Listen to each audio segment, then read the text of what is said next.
Y'all come through here real quick. Let's get it going. Let's get it going. Let's get it going. Let some of y'all fall through here real quick. We gonna finally recap the season. Uh, I know. A lot of y'all we wasn't ready to end the season off, but we got a lot of good stuff to talk about. The future's bright, but we gonna recap the season. I'm gonna let some of y'all get in here real quick. I'm gonna let some of y'all come through and fall in here real quick. But like I said, no, it was a good season. It didn't end the way we wanted to, but hey, it is what it is. What's good with you? What's up, man? What's up? Make sure you hit that like button when y'all come through. Make sure you hit that like button when y'all come through here.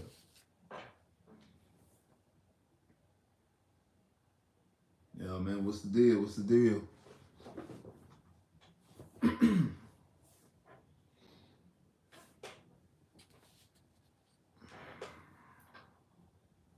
Let some of y'all come through here real quick, and we gonna get started.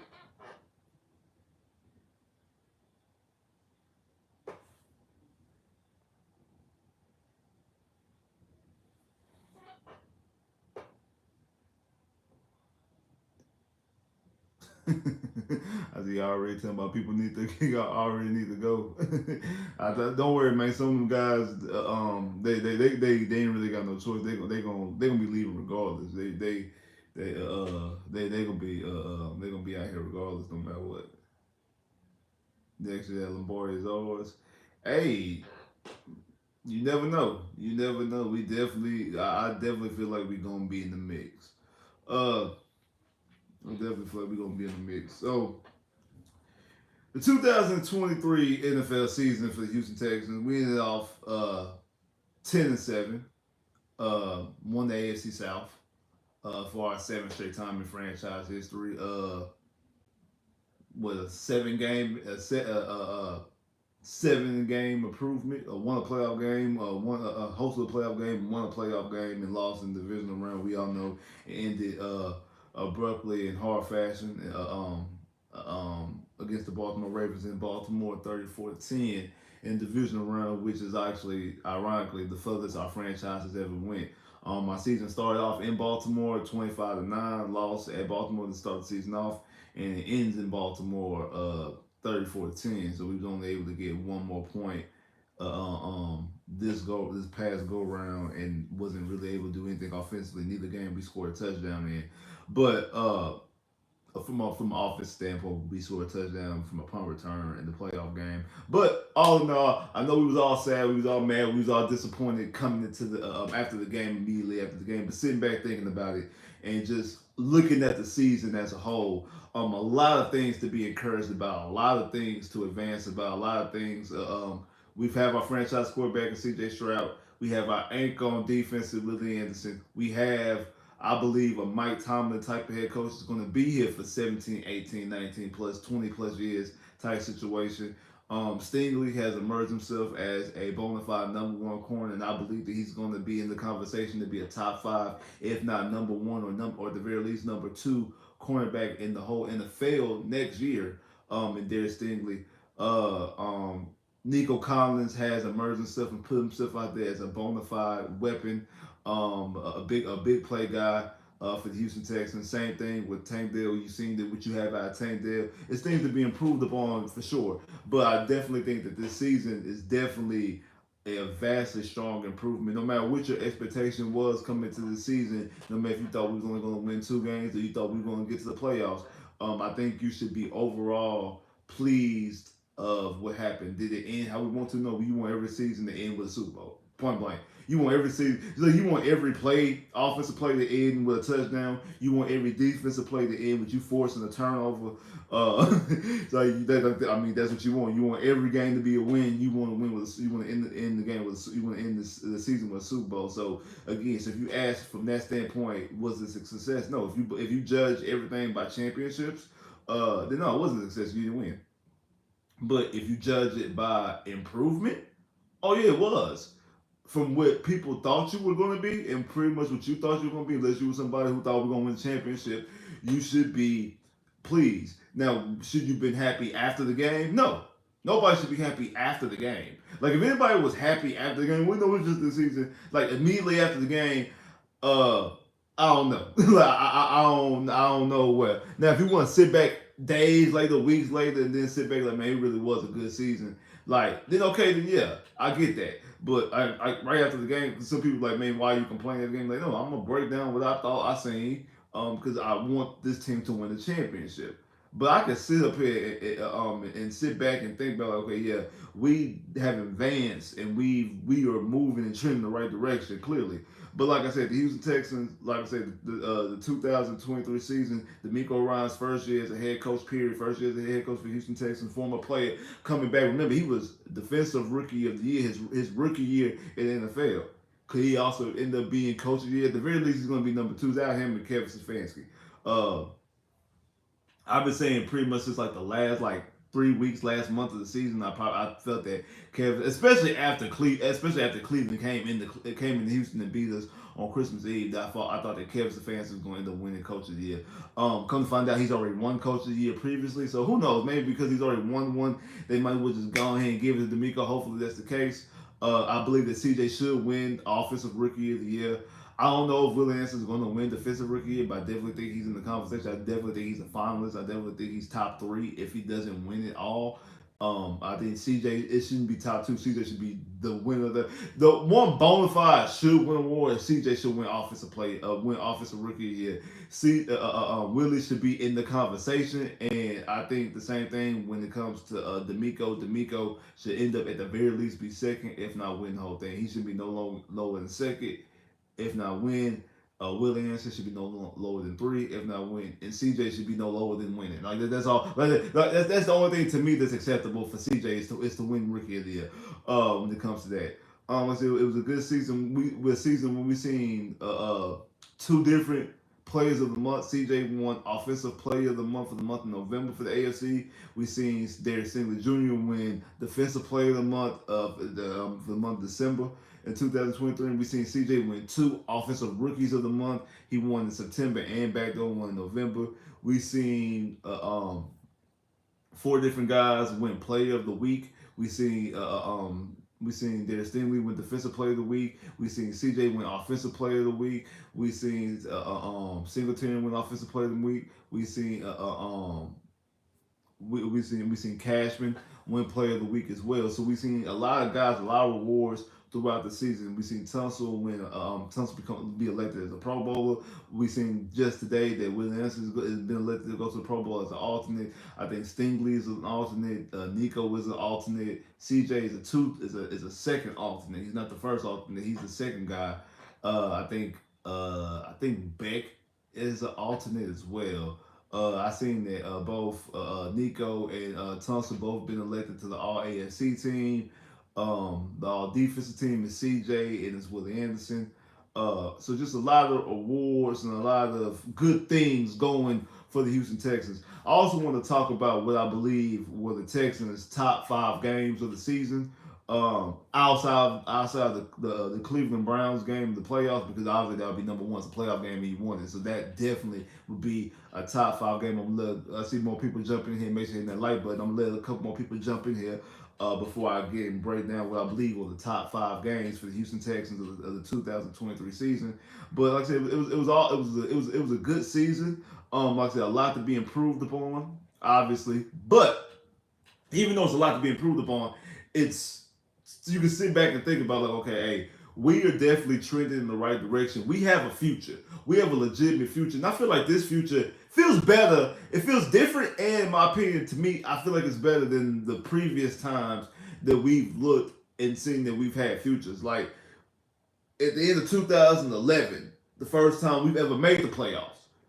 No, we look back, okay, because everybody was thinking like, hey man, if Matt Schaub would have been there, we probably when Matt Schaub got hurt, we was 7-3. If Matt Schaub would have been there, man, we would won the Super Bowl. And I remember day back. I remember watching this thing for the Dallas Cowboys. I think it was like the Americans game, and it was when it was like Troy Aikman and Michael Irvin and Emmitt Smith. They were talking about the first time they went to the playoffs and then they lost in the first round, second round, whatever. How they couldn't wait for the season to get back going because they knew what they had. They knew how special they would be. And obviously, they went off and won 3 out of 4 Super Bowls, 3 Super Bowls in 4 year span.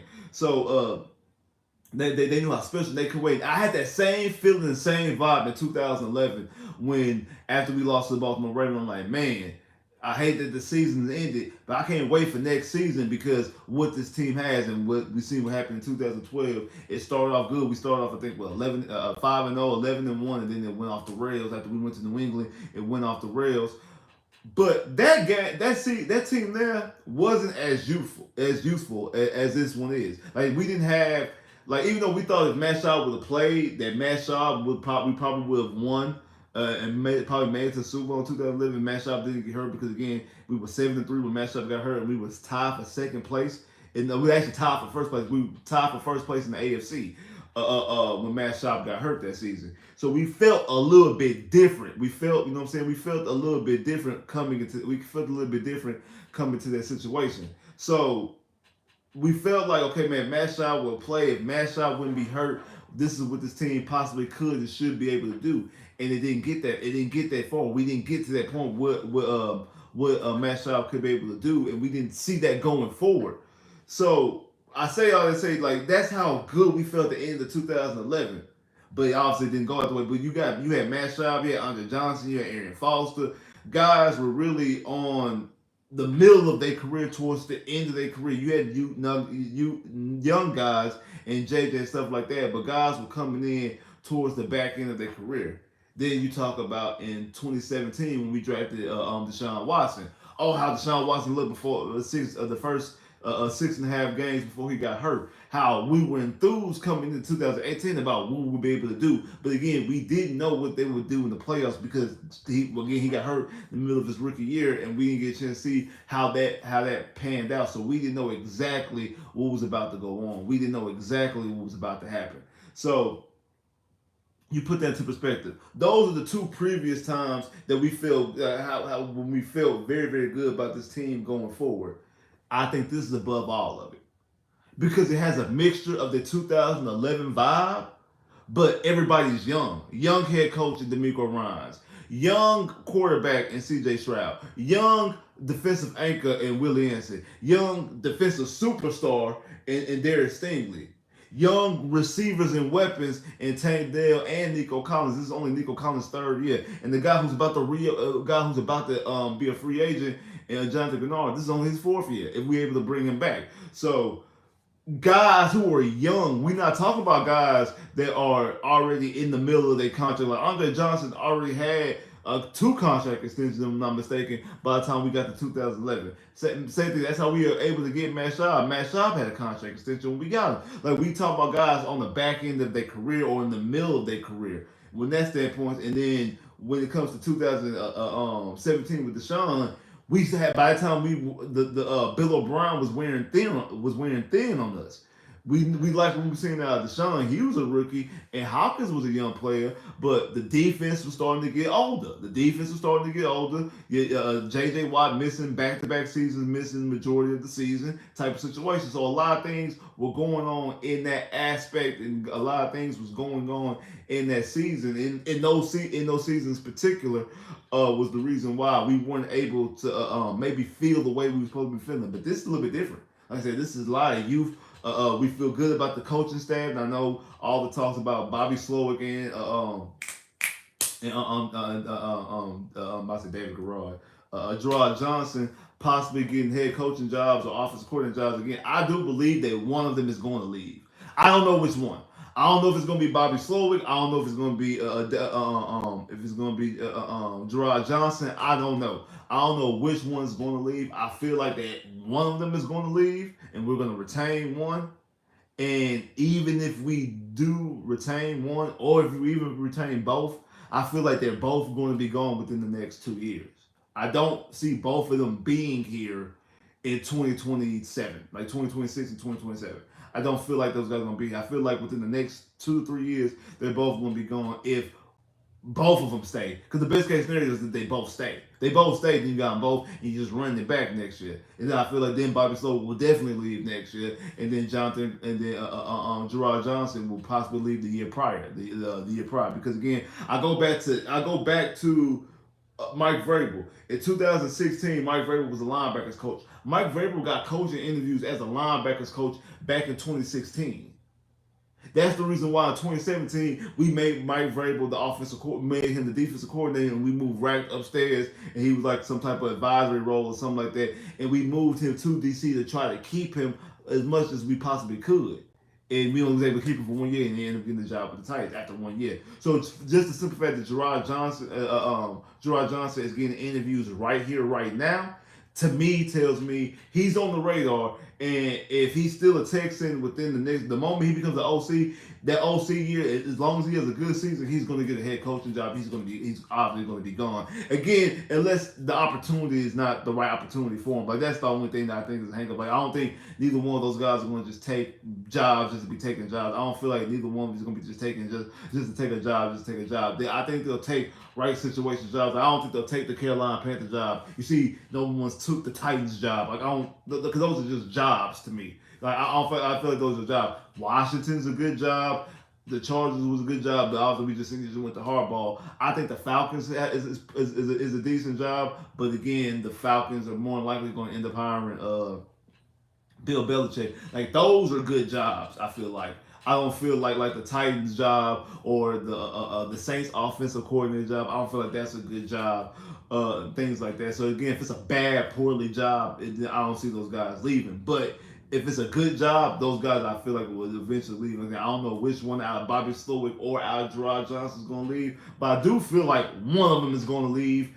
And I do feel like that even if we retain both of them, that both of them will be gone by the time we get to 2026, 2027. And again, that's just the cost of doing business when you have a good quarterback. When you have a good quarterback and they have a very, very successful year and they're putting up a lot of numbers and stats and touchdowns and things like that, people are going to pick from that tree and people are going to want to elevate those guys. That's just the price of paying business, the price of admission. When you have that level, it's just the price of admission. That's just what happens. You know, there's really the only way to get past it is not to be a successful offense. Look at Bill O'Brien's offense.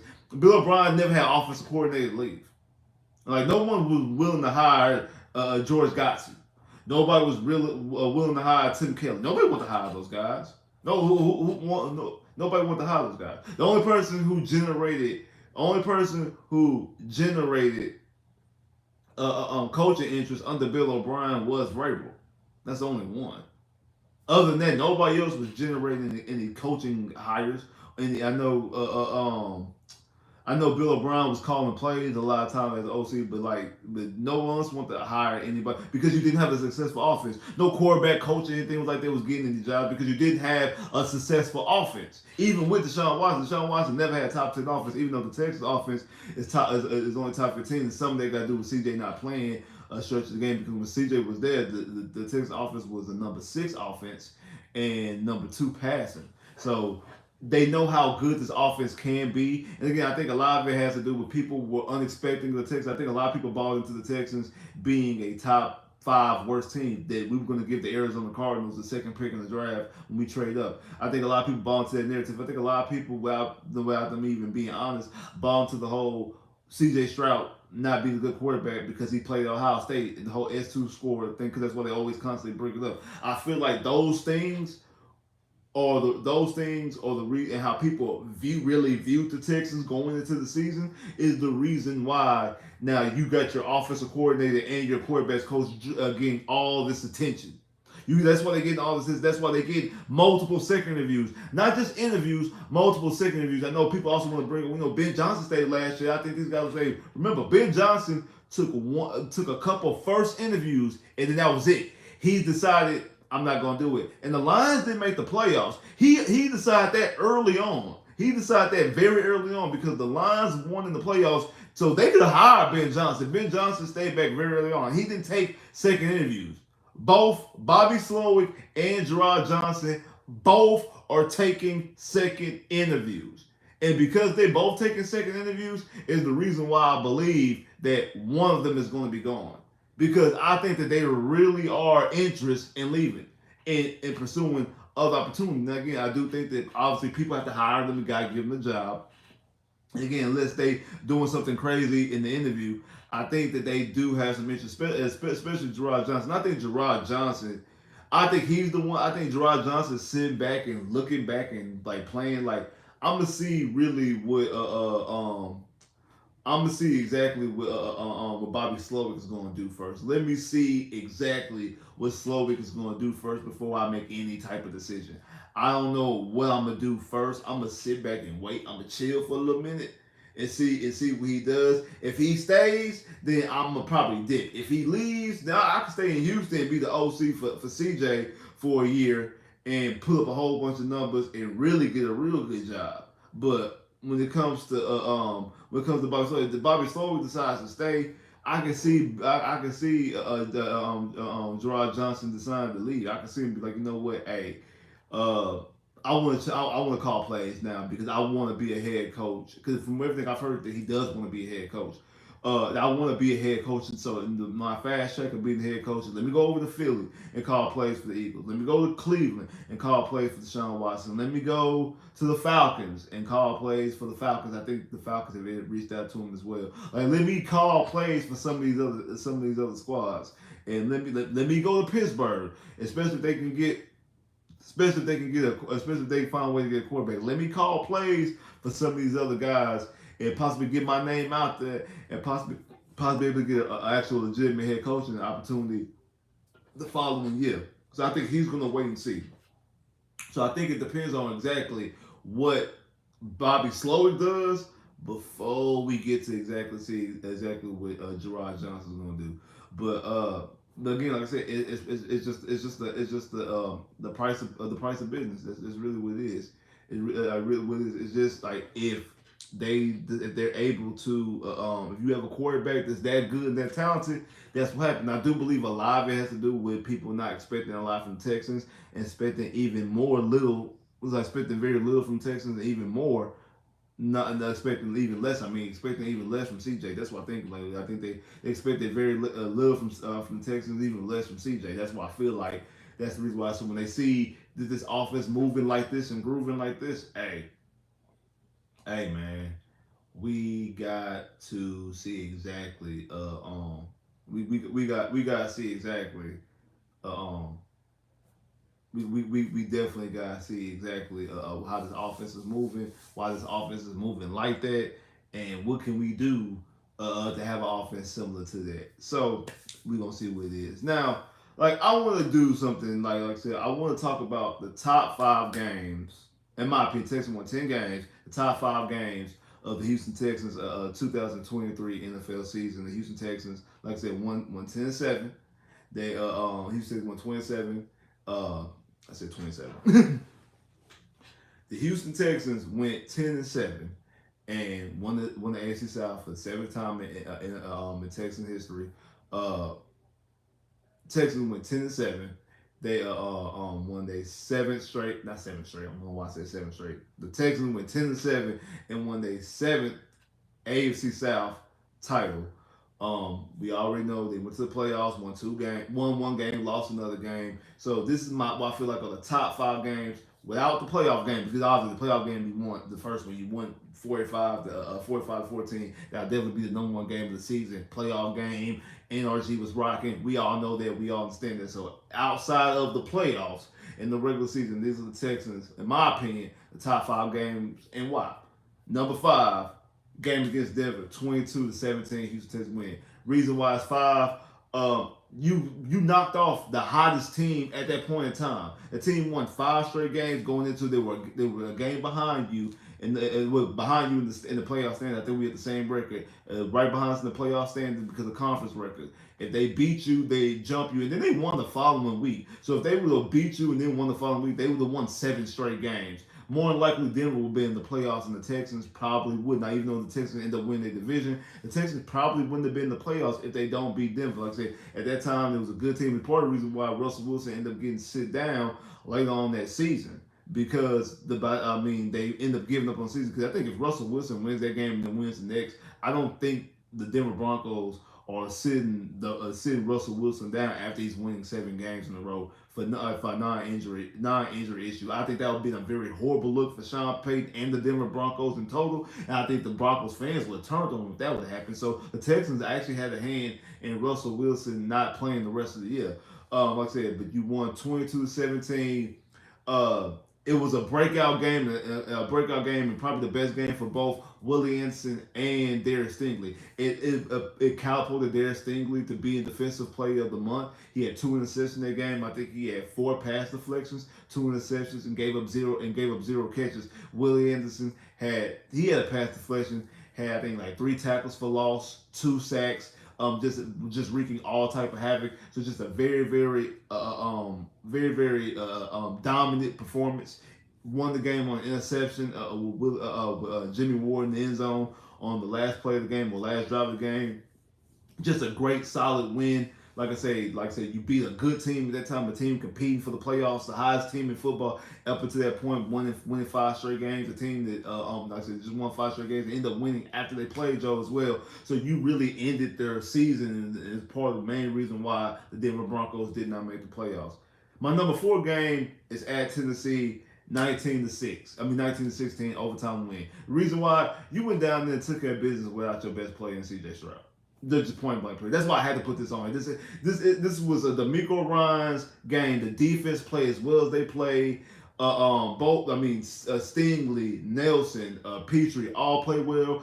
Jonathan Kennard played well. I think Jonathan Kennard had 10 sacks, 2 sacks in that game. You had 7 sacks as a total team for the defense total. Like I said, you didn't have your quarterback, and he was able to gut out when your backup quarterback in case Keenum throws a pick 6 in the game, part of the only scoring that the Titans got. I feel like it was a very gutsy, strong win.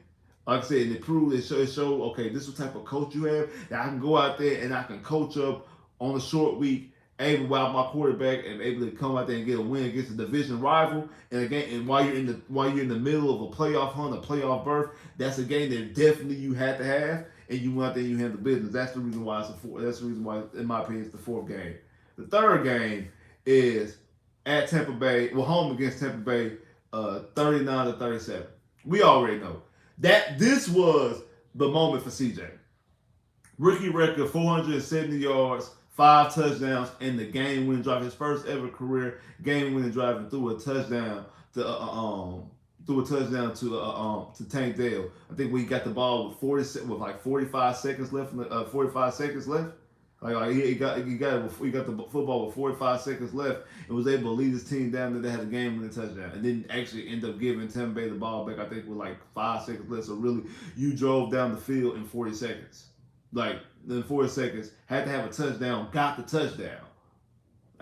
Needed a touchdown, got the touchdown. Just all-time type of performance, and that's really when people really start putting them hey, should we put this kid in the MVP conversation? This is really when the conversation started about putting him in the MVP conversation. This is his best offensive output. This is the Texans' best offensive output. Like I said, CJ 470 yards, a passing record for most yards in the game for a rookie, and then tied a rookie record with 5 touchdowns in that game. Tied Deshaun Watson as well as 5 touchdowns in the game as a rookie as well. 1 touchdown behind the NFL and the Texans franchise record with 6. Fitzpatrick and I think Fitzpatrick, Peyton Manning, and somebody else tied the record for 6 touchdowns, because I forgot who the other person is.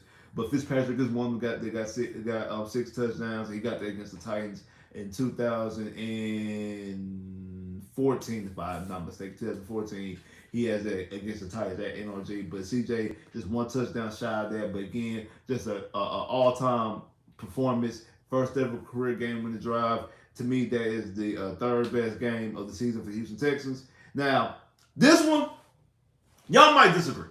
People might really disagree with me on this, but I'm explain why 1 is 1 in a minute and why this was number 2. Because some people might think that this should be 1, but to me it's 2, and I'm explaining why 1 is 1 in a minute.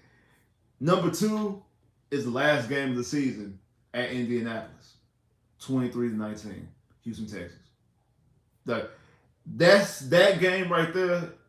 Is that game right there to me? When you get into the playoffs, win the division at Indy, first ever primetime game for CJ Stroud, first primetime game of the season. Like I said, it ended up winning the division again. It was a win to take all situation. The win of that game, all the pressure was in. It was basically a playoff game without it actually being officially a playoff game. winner take all between you and the Colts, division rival. They beat you earlier this season in your house. You had to go down and handle business. You go out there, first play of the game, first play of the game offensively, a 75-yard touchdown to Nico Collins, and then their last drive was a beautiful, masterful drive. I know his game-winning drive against Tampa was his first ever game-winning drive, and he drove the team down there very quickly, very quick strikes. But this drive here was a big boy drive. This drive right here against the Indianapolis Colts in that game to get that last touchdown was a big boy. That was a grown man type drive. Not again, he was 9 for 9 targeting towards Nico Collins in that game, and then also on that drive had two instances that he was first and 20, second and 20 due to penalties and things like that, and was still able to drive his team down and to get a touchdown. And the only reason why he didn't throw the game-winning touchdown and Singletary ran a touchdown because Nico got horse collar. He threw a pass. He threw a pass to Nico Collins that would have been Nico would have went right into the end zone, but Nico Collins got horse collar and they moved us to the 1 yard line, and Singletary he handed the ball to Singletary. Singletary gets in touchdown. We up now. Fairbairn missed the extra point and added a little bit more drama because if Wichita doesn't throw that ball, if Michigan doesn't show up that ball and they catch it and they score, more than likely the Colts win that game and win the division. And the Texans are home is not going to the playoffs, more than likely. So that almost happened. That was almost a very huge detriment in the game because of Fairbairn missing the extra point.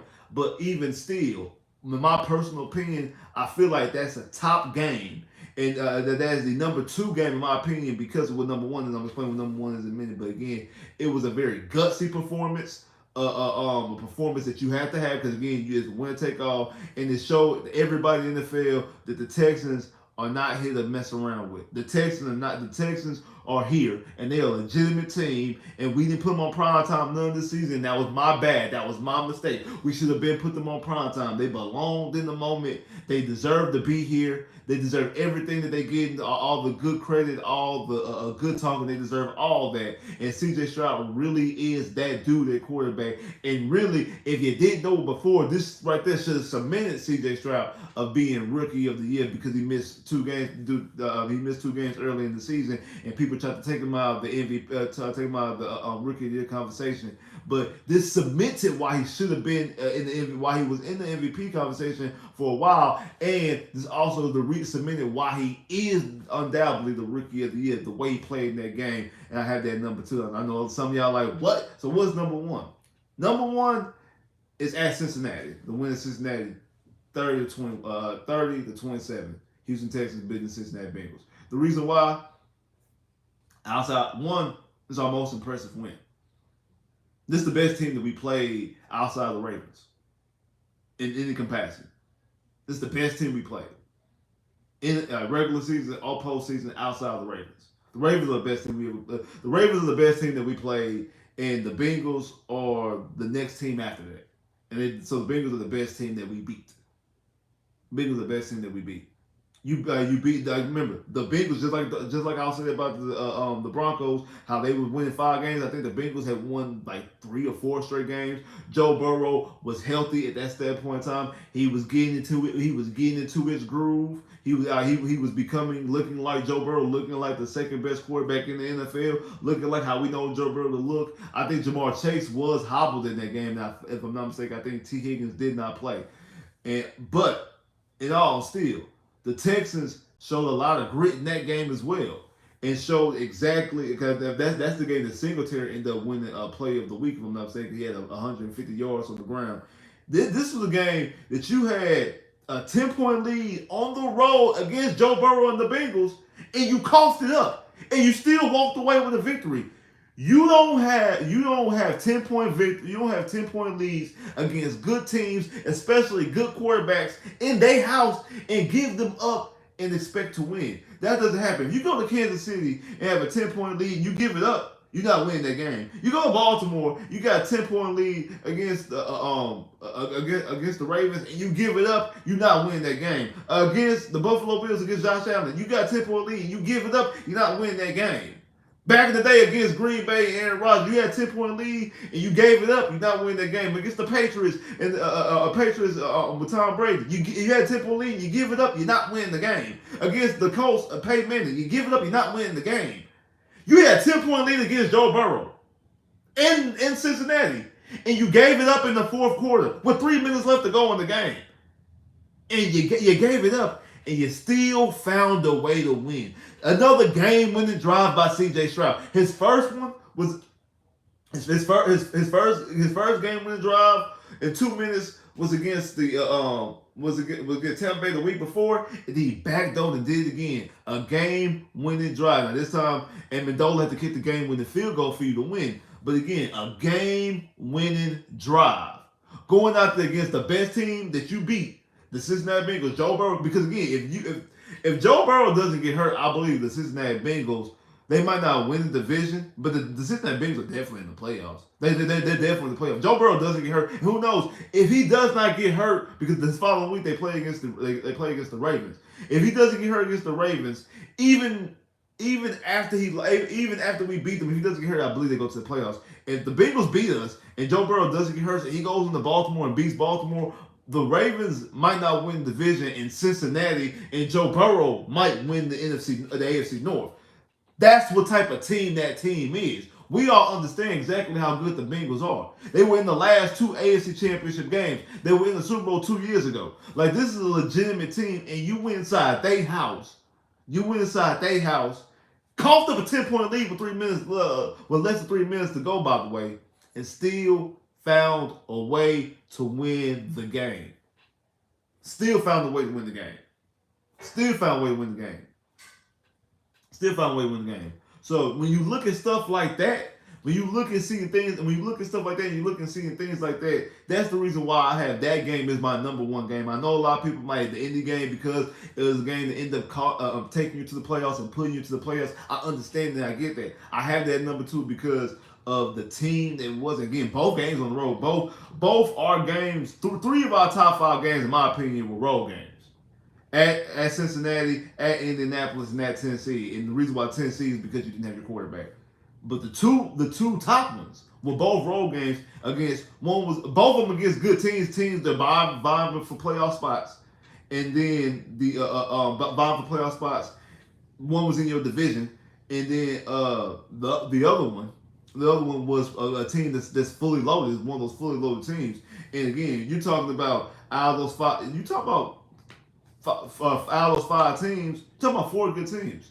Tampa Bay made the playoffs. Tampa Bay made the playoffs. Denver would have made the playoffs if you didn't beat them. Indianapolis would have made the playoffs if you didn't beat them. And Cincinnati, you beat them when they were healthy. And then they ended up being hurt and then missing the playoffs. And again, Cincinnati still was in the playoff mix, even with their backup quarterback. It just eventually their backup quarterback just got too much for them and they wasn't able to continue and keeping it going. So those are really solid wins. I mean, your other 5 wins. You got another win against Tennessee. You got a win against Jacksonville. You got a win against the Saints. You got a win against Pittsburgh, which is a playoff team. Got a win against Arizona. You got other wins. You got other wins in that mix. You got other wins in that mix that don't really hold up. I guess the Jacksonville team, Jacksonville almost won the division. They were almost a playoff team. You beat them by 20 in their spot. Same thing with Pittsburgh. Pittsburgh is a playoff team, and you beat them by plus 20 in their spot as well. I mean, so you do got that to look at and look forward to as well. But when you sit back and think about things, my personal opinion, I think these 5 are a good 5. I think these 5 are a good 5. The way I look at it, the way I see it, the way I think about it, I feel like it's a good 5. I mean, it might not be, but I feel like it's a good 5. So it is what it is. That's how I have this. That's how I have the season of the 2023 season for the Houston Texans. Like I said, all in all, I think it is definitely a good season. It didn't end the way we wanted it to end. Obviously, we won. It didn't end with a Super Bowl, so obviously it didn't end the way you wanted to win. But again, still ended with you winning the division for the 7th time. Had a playoff game, you won 45-14. against the Cleveland Browns, a team that beat you. I know a lot of people feel some type of way because Deshaun Watson's on that team. Deshaun Watson didn't play. I know a lot of people would prefer Deshaun Watson to play. So it's kind of like you beat Deshaun Watson, so like you beat Deshaun Watson, things like that. But I'm just happy that we was able to get the win. Win a playoff game, win a division, win a playoff game again. We to the point as fans, we're past divisional, winning the division, and also making it to the playoffs. Like we passed that. We not just happy with that. I mean, I'm glad this year I'm glad we got it out the way for everybody rookie year because now we can put everybody else on the expectations that we don't. I know like we as a fan base, man, we want Super Bowls and championships, but again, this is Will Anderson and CJ's and Nico's first time being in D'Amico's first time being the head coach. Like these are these guys' first years or second years or third years at most, and the head coaches and the head coach's first time being the head coach, play caller being the first time being the play caller. So to expect them to go out there and win a Super Bowl really is that's kind of a tough ass to go out there. Hey man, go win me a Super Bowl now. And hey man, y'all ain't doing nothing. I'm not supporting y'all till y'all win a Super Bowl. Like yeah, I mean, they in their first year together, first year period doing this, they've already reached the highest the franchise has ever reached in the previous 20 years. Franchise never got past the divisional round. We've never won a road playoff game in our franchise history. We've only won what 5 playoff games. We've only won 5 playoff games. Cincinnati, Oakland, yeah, Buffalo, and now Cleveland. Yeah, we've only won 5 playoff games, and all 5 playoff games at been inside Reliance / NRG Stadium. So, like we've only won 5 playoff games in our franchise history. So, and one of them is this year. So, like again, we've already in a situation like that we strongly ahead of the curve, and the thing is to expect them to do like other things is kind of a tough ask. And that's what I said. You got to sit back again, being upset after the game. Yeah, I should be completely upset after the game, but not sitting back thinking about like, man, hey, if we had a good season, hey, and the future is definitely bright. The future is definitely bright. Now we to the point. Okay, yeah, we don't care about. Yeah, I'm glad y'all got it out the way. I'm glad we not in year 3 and we waiting for y'all to win a division. Well, I'm glad we got it out the way. Year 1, it's out the way. Boom, it's already out the way. Year 1. All right, so now you know it's not enough because it's not enough for us. It shouldn't be enough for you as well. And I feel like now, and I also think losing the way they lost in the playoffs, I think was a good thing too because now I think they're gonna understand the importance of winning your division and playing as many games as you want to at home. Because that's what I was trying to tell y'all before the playoffs started. Because I know a lot of people like right after we beat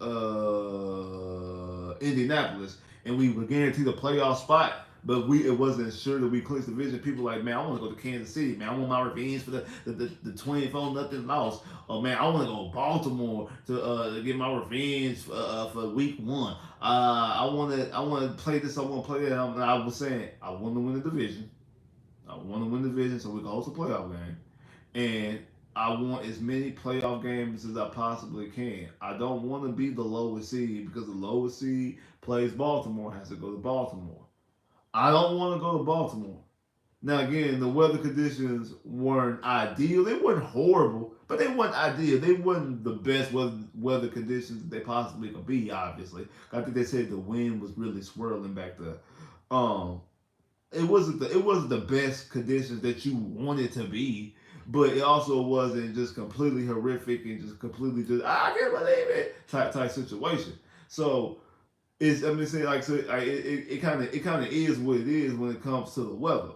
But I say all that to say this. I say all that really to say this. Like I feel like they don't. I feel like the Texans now understand and now know and now realize and now see as a franchise and as a player. Like it's one thing to be telling people, oh man, yeah, you want to win many games you probably can. You want to win division. You want to play at home. Now to experience it, now to go out there in a playoff game and be like, hey, yeah, man, we need to we need to be at home, bro. Like, man, I just also experienced the atmosphere that was going on inside NRG just the week prior.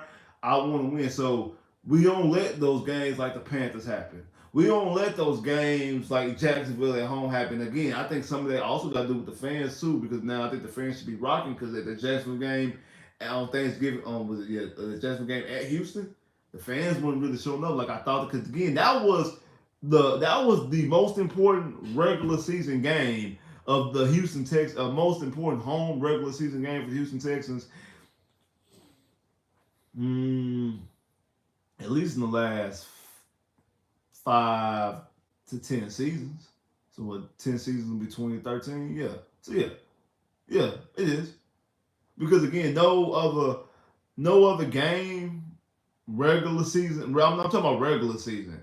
Really had that type of same feeling. Maybe in 2018 when the Texans won like 9 straight games and the Colts came into Houston and ended the 9 game winning streak. Maybe that one because the Colts were you know what I'm saying, they was in the situation where they were trying to make the playoffs and end up making the playoffs and end up coming to Houston and beating you in the playoffs.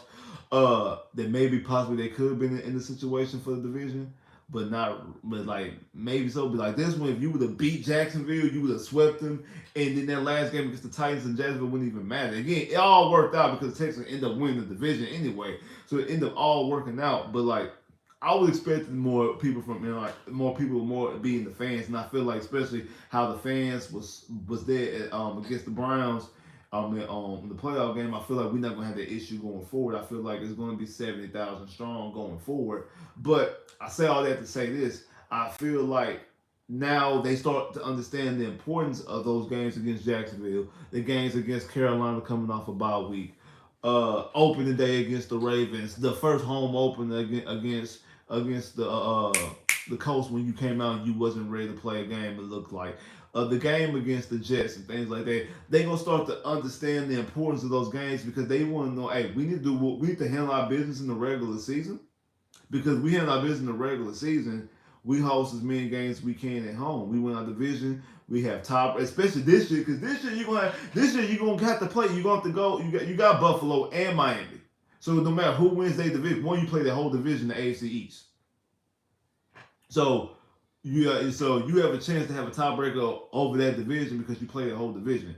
And I know that the two teams mostly you worry about is the Dolphins and the Bills. You play against the Kansas City Chiefs. Now you don't play the Raiders, you don't play the Chargers. I know the Chargers high hardball, but I still think the Chiefs gonna win that division next year. And then the Ravens. Now you don't play against the Cincinnati Bengals, but you do play against the Ravens. So even though the Bengals might win the division, or the Browns, or Pittsburgh or something like that might win the division, the Ravens might not win the division next year. But again, you still play those teams where you can host tiebreakers above the Ravens, above the Chiefs, above Buffalo, and above Miami. Because again, I'm not. It's not just about having tiebreakers in the AFC. As far as it's not about wild card position. Like this year, we were worried about tiebreakers when it comes to Pittsburgh and Denver and Cleveland and Cincinnati and who else was in the mix. Like those were tiebreakers because of wild card spots. But then we ended up winning the division. And do you know that we were 10-7? The Chiefs and the Buffalo Bills, who were number 2 and number 3 seed, they were 11-6. We were 10-7, they were 11-6.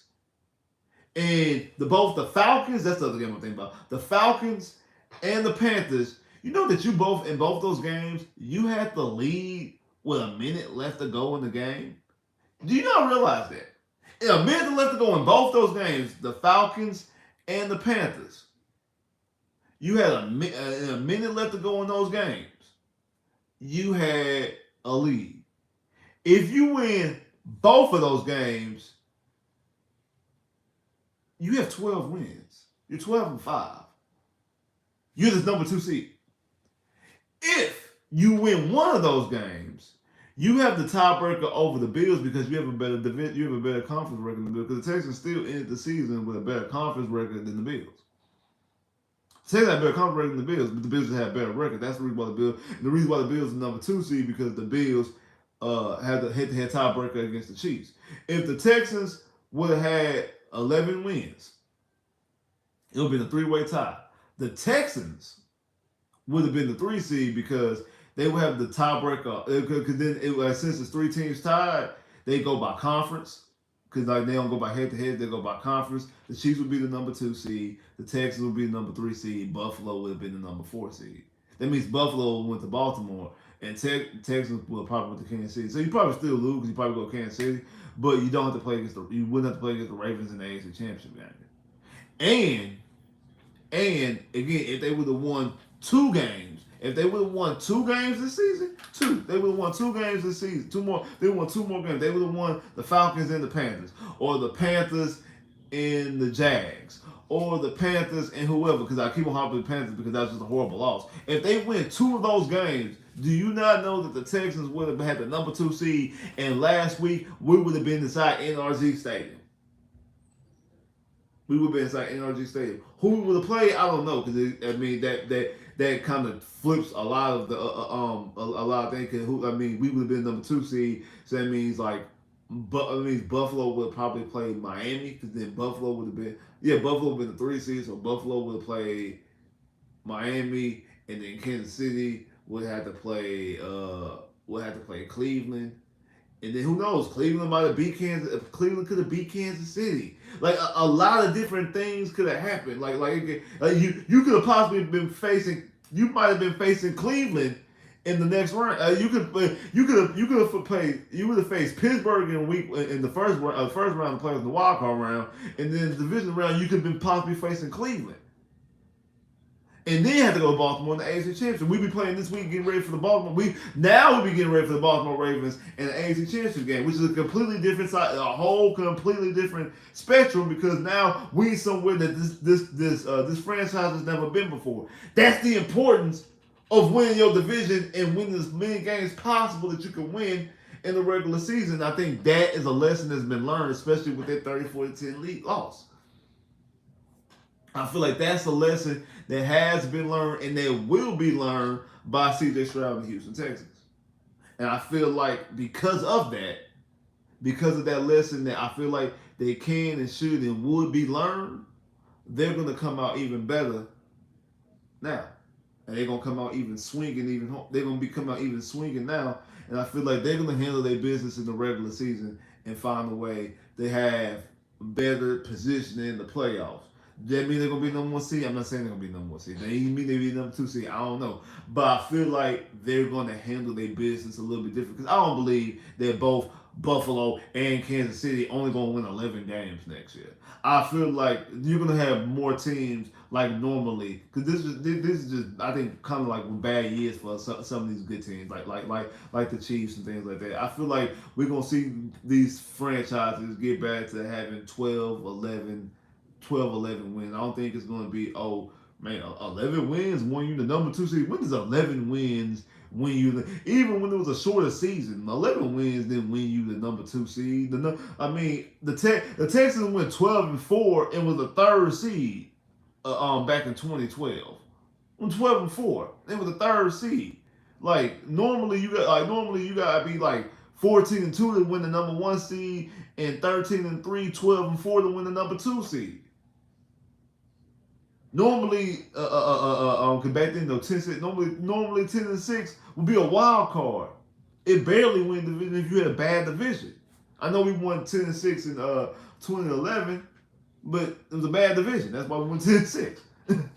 But it is what it is, man. Appreciate everybody that came through here. Make sure you hit the like button. If you hit the like button already, go ahead and hit that like button. Like I said, I got more videos coming this week. Just because the season is over, don't mean the videos gonna stop. I'm gonna do a new segment where I'm breaking down every individual play. Well, not every individual play because it's 53 plays. I don't know if I'm gonna do 53 videos, but I'm gonna be breaking down players and what their season was, what we should be looking forward to them in the future, and how does their position on the roster affect either free agent moves, drafting, things of that. So things to look forward to with this player, how this player did this past season, things to look forward to in the future. And like I said, things to look forward to in the future, how these guys look, and also let's see, things like that. So we gonna look at we gonna take it. We gonna look about some of these guys. Let's say I got videos coming about let's say like how these guys looking. What should we look forward to and things like that, and exactly what their position on the roster actually means, and how they fit in future plans and things like that. We're gonna talk about stuff like that. Like I say, make sure you hit that like button if you ain't hit it already. Make sure you subscribe if you ain't subscribed. So we're still in the race to get 6,000 subscribers. You know what that means? I need you to tell a friend, and tell a friend, tell another friend, so they can tell friends, so they can tell some friends, so they can tell some more friends, and put them on game with the channel. Really, really appreciate that. Trying to get the channel up to 6,000 subscribers. I'm gonna still do a playoff video for the championship round on Friday. So I'm gonna be live on Friday, 8:30, do a playoff round. So if y'all tune in. And I might go live after the games on Sunday too, after the championship games too as well. I do got some stuff I want to talk about this championship round as well. So make sure y'all be able to look after that. I know the Texans ain't in it, but hey, it's still football. Hey, we want to talk, we want to listen, we want to know about it. But I say, like, make sure y'all be on the lookout for the rest of the videos to come through. I holla.